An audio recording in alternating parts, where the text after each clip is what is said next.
बिस्मिल्लाहिर्रहमानिर्रहीम। अल्लाहुम्मा सल्लि अला सय्यिदिना व मौलाना मुहम्मदिन व अला आलिहि व सहबिहि व बारिक वसल्लम। अस्सलामु अलैकुम। मेरा नाम असर सलाहुद्दीन है। सोशल मीडिया पर जैसे कि आप जानते हैं पाक सलाह के नाम से आईडी है। और आज की जो क्लास है, आज का जो लेक्चर है वो बहुत ही दिलचस्प होने वाला है।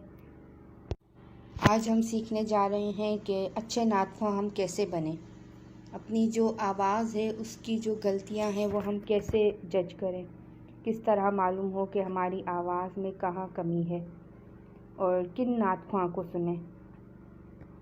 और नात जो है वो अक्सर याद नहीं हो पाती किसी को भी, तो उसका भी तरीका बताया जाएगा कि नात हम किस तरह याद करें और जो नात को है वो हम किस तरह से रिकॉर्ड करें और किस तरह से उसमें कमी बेशी लाएं।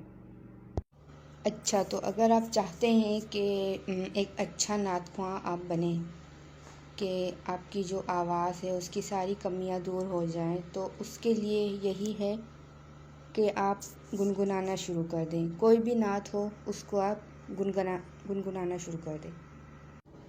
अच्छा, अब गुनगुनाना किस तरह है तो उसका मैं तरीका भी आपको बताती हूँ।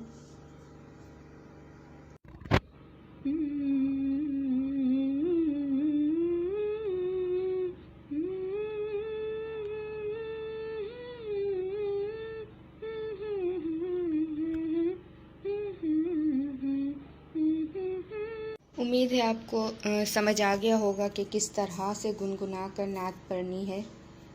थोड़ा सा मुंह खोल के करें, क्योंकि अगर आप थोड़ा मुंह बंद करके करेंगे तो आपको फिर समझ नहीं आएगी ना।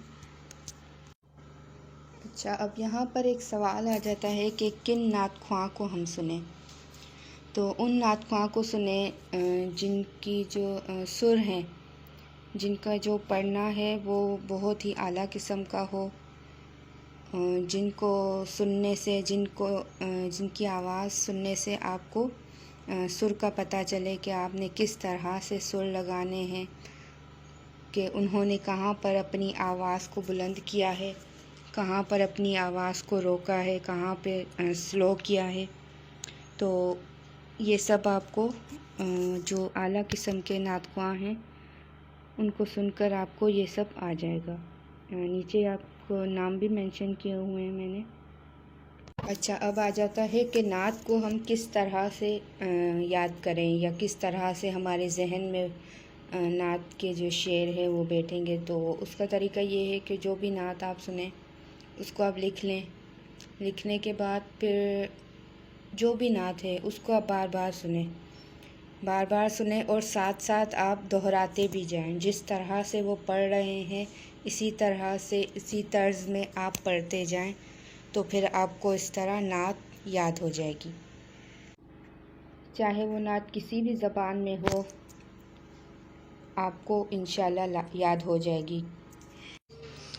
अच्छा, अगर आपने अपनी नात को रिकॉर्ड करना है तो उसका तरीका ये है कि जो भी आप नात सुने किसी भी नात ख्वां की, तो उसकी नात आप सुने और फिर वैसे ही पढ़ने की कोशिश करें। फिर आप रिकॉर्ड करें। जब आप रिकॉर्ड कर लेंगे अपनी आवाज़ तो फिर आप सुने, आपको फिर पता चल जाएगा कि आपकी कहाँ कमी आई है और कहाँ पर आवाज़ में कमज़ोरी है। तो फिर वो कमज़ोरी आप दूर करें, इंशाल्लाह फिर आपको इससे फ़ायदा होगा। अच्छा, जब भी आपने प्रैक्टिस करनी है तकरीबन आधा घंटा करें। जब ये आप प्रैक्टिस करेंगे नात रिकॉर्डिंग करके और फिर नात पढ़ें, फिर रिकॉर्ड करें, तो इस तरह आपको समझ आ जाएगी कि आपकी कहाँ पर गलती है और कहाँ पर नहीं है। अच्छा, जब भी आपने रिकॉर्डिंग करनी है तो नात की, तो मोबाइल बिल्कुल ही अपने करीब ना कीजिएगा, बल्कि थोड़ा फासला रखिएगा, क्योंकि फिर इस तरह से आवाज़ आपकी बहुत लाउड होगी। और जब भी आपने प्रैक्टिस करनी है तो इसी तरह ही करनी है। उम्मीद है आपको आज की क्लास, आज का लेक्चर समझ आ गया होगा।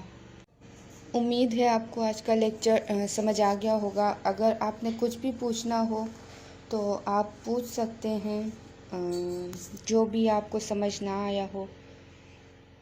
अल्लाह हाफ़िज़।